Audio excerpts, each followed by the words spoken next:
Fala galera, beleza? Bem-vindos ao canal Med Fácil. A gente vai conversar um pouquinho hoje sobre a leishmaniose, que é uma doença endêmica no Brasil e em vários estados brasileiros, e é muito importante para a gente que está na área acadêmica, aqueles que estão na parte da saúde também. Eu sou acadêmico de medicina e nosso canal é mais ou menos isso, é um pouco de resumo das patologias, é um pouco de tudo da medicina, entendeu? Então, se você curtir aí, dá um apoiozinho pro nosso canal crescer e valeu, vamos começar.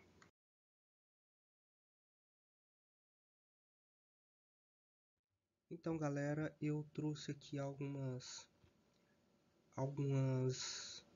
explicações iniciais para a gente comentar a respeito da leishmaniose tegumentar. O que é importante conhecer de início é que a leishmaniose é uma doença endêmica no Brasil, como eu tinha comentado anteriormente. Ela é antropozoonótica. Isso significa que ela é transmissível por mosquito, por inseto, beleza? E o mais importante de início é saber diferenciar. Saber diferenciar que a leishmaniose tegumentar não é a leishmaniose visceral, que no caso é mais conhecida como calazar. Então, a leishmaniose tegumentar ela vai acontecer mais na nossa pele, na nossa mucosa, e a visceral ela vai acontecer nas vísceras. De início, isso já facilita bastante o processo. Então, quais são as características principais dessa doença, da leishmaniose? Então, ela é uma doença infecciosa. Quem causa essa infecção é um protozoário. E esse protozoário ele é intracelular obrigatório. Isso significa que para cumprir as funções dele, as funções biológicas dele certinho, ele vai ter que estar dentro da célula, beleza? Ou do hospedeiro intermediário ou do hospedeiro definitivo. Então, é uma doença que não é contagiosa diretamente entre humanos. Então, essa transmissão ela vai acontecer por meio das picadas de mosquitos, beleza? O mosquito pica o animal que tem a doença, o hospedeiro intermediário, e pica outro humano, ou então ele pica humanos, entendeu? E transfere esse protozoário entre nós.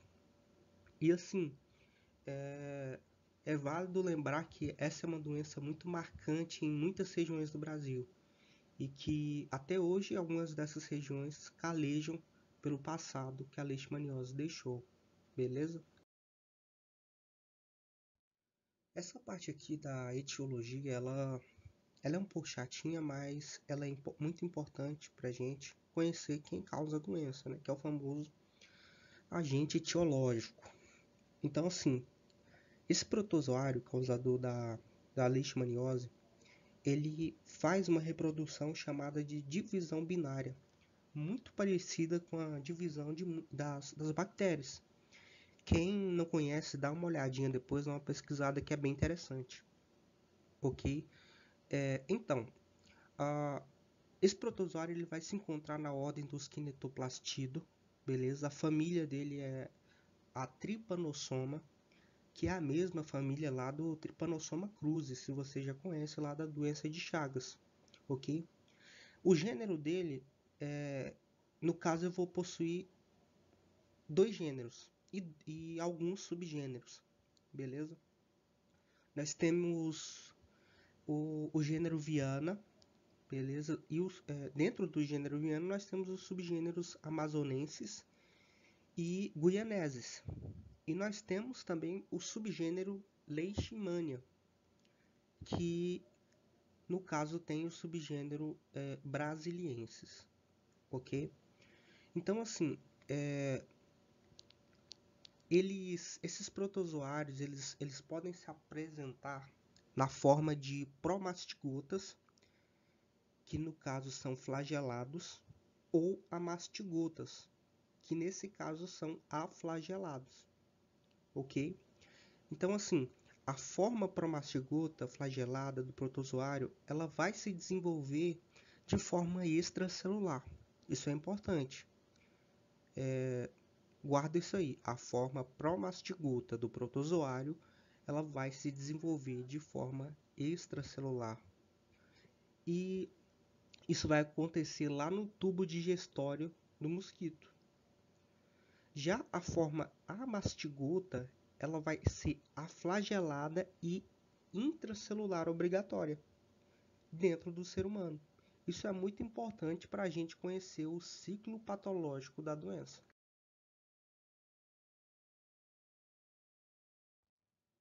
Então chegamos à fisiopatologia, ao ciclo biológico desse patógeno. Vamos padronizar, vamos começar pelo mosquito, porque aí a gente vai seguindo na ordem, beleza?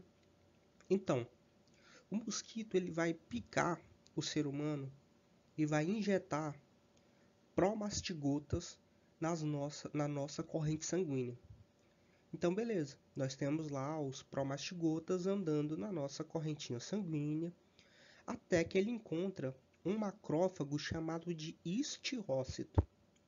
Esse macrófago ele vai fagocitar o patógeno, só que ele não vai conseguir digerir esse patógeno. Ele não vai conseguir destruir esse patógeno. Uma vez que existe uma junção de lipoproteínas nesse patógeno que dificulta a digestão dele, a degradação dele, lá nos lisossomos, lá no fagossomo em específico. No fagossomo em específico, beleza? Então, ele não é destruído e lá dentro da célula, esse patógeno ele vai se transformar na forma amastigota. Lembra que eu falei a forma amastigota? E ele daí vai começar a se multiplicar por divisão binária.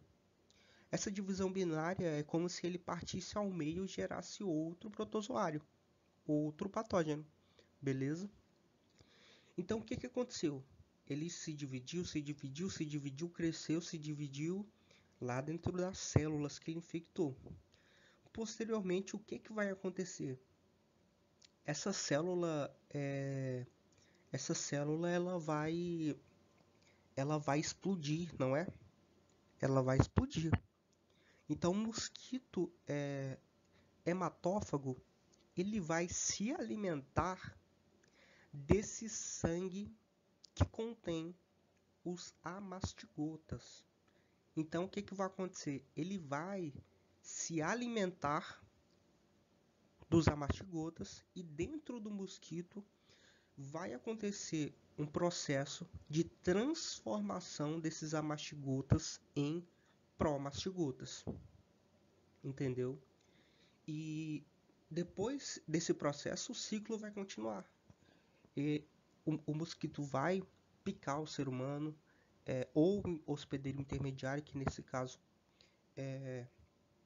nesse caso não existe, mas se fosse no caso da leishmaniose visceral, nós iríamos ter o outro hospedeiro intermediário.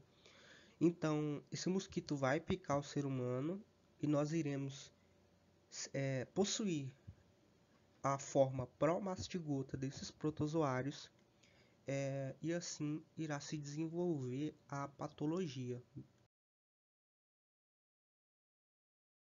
Então, pessoal, eu trouxe aqui a classificação da leishmaniose tegumentar. É importante saber que ela vai ser subdividida em leishmaniose cutânea localizada, em leishmaniose mucosa e leishmaniose alérgica, beleza? Nesse trabalho aqui que eu trouxe para vocês, nesse vídeo, eu misturei um pouco da fisiopatologia com o quadro clínico, entendeu? Mas vai ficar muito legal, muito bacana para a gente entender esse processo, beleza? Então, assim, A leishmaniose cutânea localizada, ela vai ocorrer no paciente em formas de úlceras. E essas úlceras, em alguns casos, são indolores, beleza? Então, assim, o que é importante aqui é ficar atento na formação dessa úlcera. Na maioria dos casos, eu tenho a apresentação de uma única úlcera. Porém, em alguns casos, eu tenho múltiplas lesões. Então, eu tenho múltiplas úlceras. E essa forma da leishmaniose, ela vai ser causada tanto pelo subgênero leishmania, como pelo subgênero viana. Então, essa é a leishmaniose cutânea mucosa. Ela é uma espécie de complicação da leishmaniose tegumentar cutânea localizada, beleza? Então, assim, ela nesse processo aqui, ela vai atingir a mucosa, ela vai desenvolver essas úlceras na mucosa, úlceras muitas vezes necróticas, que podem ocorrer no nariz ou em qualquer outra mucosa de forma geral, como a gente vê na boca, nessas imagens. E não são imagens nada bonitas, né? É uma doença bastante feia. Eu não acho bonito, eu acho que vocês também não estão achando aí. Mas enfim, a gente tá trabalhando para saber tratar isso, né? Para saber melhorar a vida de um paciente que está com essa patologia, então a gente tem que entender. Então, assim, a leishmaniose cutânea mucosa, o que é importante saber daqui é que a leishmaniose, nessa fase, ela vai ter uma resposta imunológica dos linfócitos T helper 1, beleza? Então, essa resposta vai ser muito exagerada.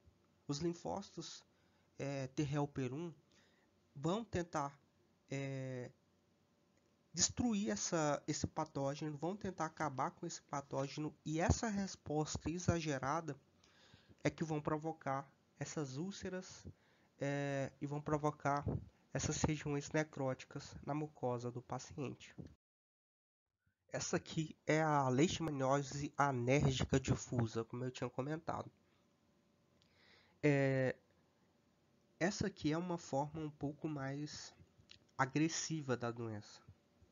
E ela também não é nada bonita, como a cutânea, né? Mas assim, o que acontece aqui? A leishmaniose, o patógeno, ele pode desenvolver tanto uma resposta de linfócitos T helper 1 como de linfócitos T helper 2, beleza? Nesse caso da leishmaniose anérgica difusa, vai ocorrer uma resposta muito alta, uma resposta bem alta de linfócitos T helper 2 e uma resposta baixíssima de T helper 1. Porém, a gente sabe que o T helper 1 é que consegue fazer essa destruição do patógeno. O T helper 2 não tem essa garantia de destruição. Não é uma reação tão forte como a T helper 1, entendeu? Então, nessa situação, o paciente ele vai possuir uma grande quantidade de nódulos disseminados pelo seu corpo, entendeu? E assim, essa fase é exclusivamente desenvolvida pelo subgênero Leishmania. Assim, com relação à nomenclatura dessa classificação, é importante vocês saberem que o nome anérgica, ela se chama anérgica porque anérgica significa que o organismo não consegue fazer uma resposta contra ela, ok? Ah, professor, e por que ela é difusa? Bom, ela é difusa porque ela se espalha pelo nosso corpo, ok? Então, ela é anérgica porque o nosso sistema imune não consegue fazer uma resposta eficaz, ela é difusa porque a partir da origem, a partir da picada, do local da picada, ela vai se espalhar pelo corpo e pode cobrir, por exemplo, a uma região toda, como nesse caso o rosto, a face, né? Mas poderia ser no braço, poderia ser na perna, entendeu? Então assim, ela é um pouco mais grave. Então, pessoal, vamos conversar um pouco sobre o diagnóstico.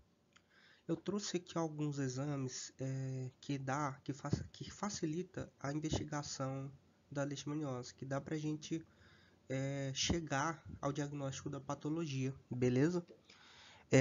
Então, assim, primeiro o teste de Montenegro, né? Bom, esse teste ele serve muito mais para a gente dar um prognóstico melhor para o paciente, para identificar já a patologia e já começar o tratamento, ok? Mas assim, o teste de Montenegro ele vai avaliar a imunidade T-helper 1, TH1 do nosso organismo. E basicamente ele vai ajudar como uma resposta para o tratamento, como uma resposta rápida para a gente começar a tratar. Então, assim, ele pode avaliar o grau da resposta imune celular, tanto o TH1 como o TH2. Porém, esse teste pode ser negativo por várias coisas. Então, assim, primeiro, ele pode ser negativo se o paciente ele tiver sido infectado em pouco tempo. Então, o paciente foi picado e desenvolveu o quadro de leishmaniose, mas em pouco tempo. Então, o teste de Montenegro não serve para isso. Beleza? Então, assim, para pacientes que tiveram uma resposta T-helper 2 ou TH2 baixa, entendeu? Ou alta, para pacientes que tiveram uma resposta TH1 baixa, esse resultado ele vai ser negativo, entendeu? E além disso, o teste de Montenegro ele pode ter resultados falso positivos, o que dificulta ainda mais para ele ser um bom diagnóstico, entendeu? Então, como eu comentei, ele não vai ser um bom diagnóstico, mas ele vai ajudar para o prognóstico, ok? Temos também o exame direto, que no caso, a gente vai pegar lá uma raspa histopatológica lá da úlcera, a gente vai levar para o laboratório e vai analisar essa amostra e lá no laboratório, lá na patologia vai ser efetuado se é ou não o diagnóstico de hanseníase. De hanseníase não, perdão, de leishmaniose. E assim, eu já fiz esse teste em laboratório, eu já olhei essas raspas microscópicas, então dá para identificar direitinho o amastigota, entendeu? E o promastigota, beleza? Nós temos também os exames sorológicos, como no caso do ELISA, que pode ser feito por meio de reações imunoenzimáticas, ok? E esse exame vai detectar a presença ou não do patógeno. Bem como nós temos exames moleculares, né? Então, é uma possibilidade, a gente faz por meio do PCR e vai detectar ou não a presença do patógeno. Então, galera, vamos conhecer um pouco do tratamento, né, da leishmaniose. Eu tenho dois tipos de linha de tratamento para esse paciente. Eu tenho a linha principal e a segunda linha da droga, ok? Então vamos lá. A linha principal nós usamos um medicamento popularmente conhecido como glucantime, beleza? O nome dele científico é N-metilglucamino, ok? Então assim, para leishmaniose localizada, nós vamos usar 10 miligramas por quilo dia desse medicamento, desse glucantime, por 20 dias. Então o paciente chegou, apresenta sinais, sintomas de leishmaniose localizada, de 10 miligramas por quilograma ao dia por 20 dias, beleza? Para a forma difusa e para a forma mucosa, no caso para a forma anérgica e mucosa, nós vamos usar o mesmo medicamento, que é o glucantime, só que a gente vai aumentar um pouco essa dose, né? E prolongar um pouco mais o tratamento. Então a gente vai usar 20 miligramas por quilo ao dia durante 30 dias, beleza? Então assim, o glucantime tem efeitos adversos, professor? Sempre, né? Não existe remédio sem efeito adverso. Então o glucantime vai ter esses efeitos adversos e isso é que vai nos dar a possibilidade de uma segunda linha de tratamento, porque por vezes esses efeitos são tão graves que pode até matar o paciente, né? Então vamos lá, quais são esses efeitos adversos? Então nós temos uma cardiotoxicidade provocada por esse medicamento. Então, pacientes cardiopatas não podem usar. E se usarem, se houver a necessidade de usar, a gente tem que ficar de olho nesse paciente, beleza? Tem alguns outros sintomas, espécies de sintomas agudos que surgem nesse paciente durante o tratamento. A exemplo de febre, desconforto no corpo, entendeu? E no caso do exemplo do paciente cardiopata, a gente dá o medicamento, né? Se necessário, esse medicamento a gente dá se necessário, e iremos ficar observando o eletrocardiograma do paciente. Onde que eu vou olhar, professor? Você vai olhar lá no intervalo QT, entendeu? Intervalo QT. Se o normal dele é não estar muito alargado, entendeu? Mas se ele tiver muito alargado, você olha aquele intervalo QT gigantesco, anormal, isso é por conta do glucantime. Então daí a gente vai buscar a segunda linha de tratamento, que é por meio da anfotericina B. Bom, a anfotericina B vai ser um remédio que se encaixa como primeira opção para gestantes, entendeu? Então, se eu tenho uma paciente gestante com leishmaniose, eu não vou usar o glucantime, eu vou usar a anfotericina B.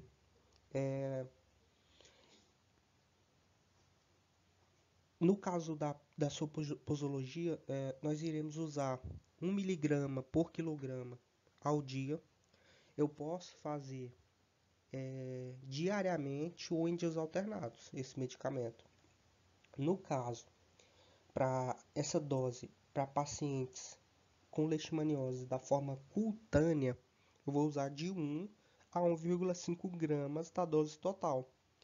E para pacientes que apresentam a forma mucosa da doença, eu vou usar de 2,5 a 3 gramas da dose. Só corrigindo, se eu tiver falado miligrama para anfotericina B, tá errado, é grama, ok? Nós usamos grama, beleza? E quais são os efeitos adversos da anfotericina B? Então, professor, tem efeitos adversos da anfotericina B? Tem, como qualquer outro medicamento vai ter. Então, eu posso desenvolver uma hipocalemia. O que é hipocalemia, professor? Bom, hipocalemia é uma baixa quantidade de potássio na corrente sanguínea, ok? E o que isso pode causar? Bom, pode causar fadiga, pode causar cãibra muscular, pode desenvolver ritmos anormais no nosso coração. Além disso, tem outros efeitos colaterais, como a hipomagnesemia, e que é decorrente da quantidade de excreção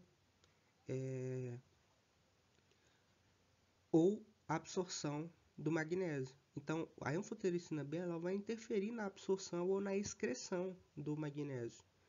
Pode ser muito grande a excreção ou pode ser muito dificultada a absorção, ok? Por isso essa hipomagnesemia. E a anfotericina B tem um caso que é bastante importante também, é que ela é nefrotóxica, ou seja, ela apresenta uma nefrotoxicidade que resulta da exposição do, do remédio, do medicamento, lá na função renal. Como essa excreção é por via renal, então pessoas que têm fragilidades renais não podem tomar esse medicamento. Porque o paciente ele tem baixa função renal, entendeu? Se eu for dar o medicamento, ele vai perder o rim. Provavelmente ninguém consegue viver sem os rins. Ah, e se for um professor? Se valer a pena, dá. Se valer a pena, dá. Paciente vivo só com rim, melhor do que vivo, morto sem os dois, né? Então, pode dar. Mas nessa situação é preciso ter muita atenção e preciso ter diálogo com o paciente para saber o prognóstico a seguir. Beleza? Uma alternativa para a anfotericina B é um remédio chamado isotinato de pentamidina. Esse isotinato de pentamidina é uma droga pouco usada, porém vai ser uma segunda opção no caso para pacientes que não podem usar a anfotericina B.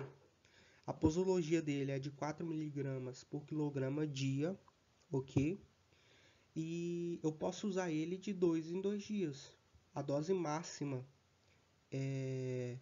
desse remédio que eu posso dar para o paciente é de 2 gramas, ok?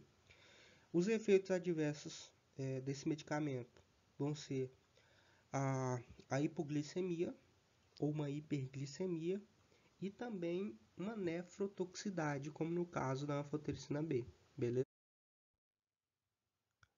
Galera, eu acabei esquecendo de passar o slide, aí vocês dão uma anotada, dão uma parada aí, e anota aí as informações a respeito da posologia do medicamento, beleza?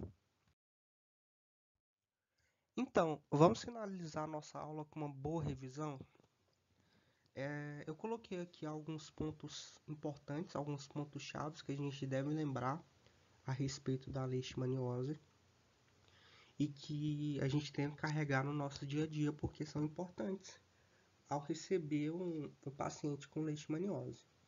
Então, o paciente com úlcera ele pode levar de 4 a 5 semanas de tratamento para chegar a uma cura, beleza? O que acontece? O paciente está com leishmaniose, fez o tratamento, terminou o tratamento, mas não curou. O que é isso? Gente, é normal. Então, mesmo após o tratamento, o paciente ainda pode ter alguns resquícios que irão desaparecer de 4 a 5 semanas, mais ou menos. Beleza? A forma clínica da leishmaniose tegumentar vai depender da interação do subgênero do protozoário com o sistema imunológico do paciente. Por quê?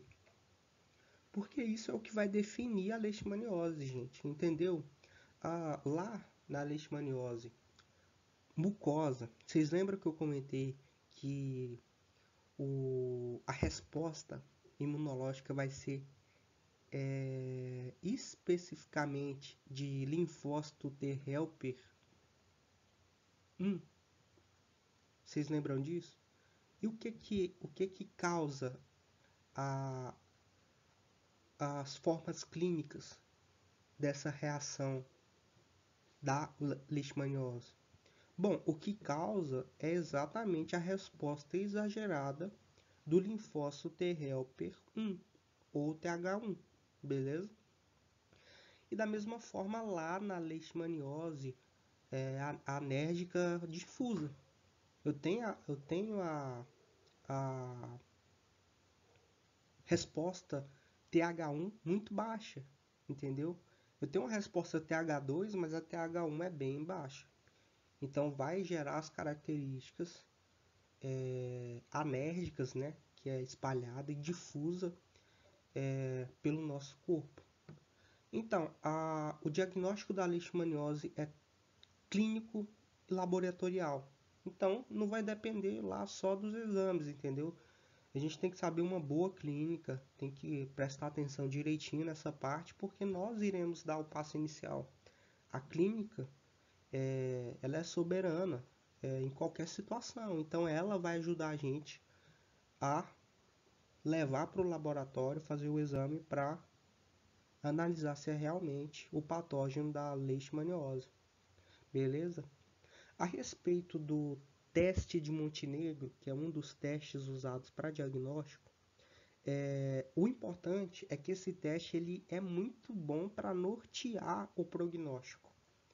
Então, se a gente puder usar ele já para adiantar o prognóstico, para ver o tratamento para o paciente, é o ideal, mas ele não vai ajudar muito no diagnóstico da doença, ok?